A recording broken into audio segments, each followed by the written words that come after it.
சோழகங்கம் ஏரியின் 1000வது ஆண்டு கொண்டாடப்படும் நிலையில் அரியலூர் சோழர் பாசன திட்டத்தை தமிழக அரசு செயல்படுத்த வேண்டும் என பாட்டாளி மக்கள் கட்சி தலைவர் அன்புமணி ராமதாஸ் வேண்டுகோள் விடுத்துள்ளார்.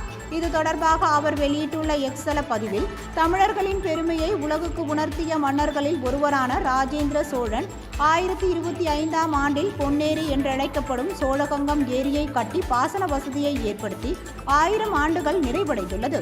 இதனை தமிழக அரசு மிக சிறப்பாக கொண்டாடப்பட வேண்டும் என்று கூறியுள்ளார்.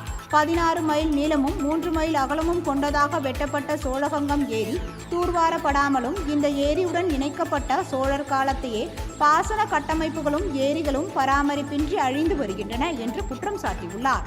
இது தொடர்பாக பலமுறை கோரிக்கை விடுத்தும் பலனில்லை என்ற நிலையில் சோழகங்கம் ஏரியின் 1000வது ஆண்டு கொண்டாடப்படும் சமயத்திலாவது அரியலூர் சோழர் பாசன திட்டத்தை தமிழக அரசு செயல்படுத்த வேண்டும் என்று வேண்டுகோள் விடுத்துள்ளார்.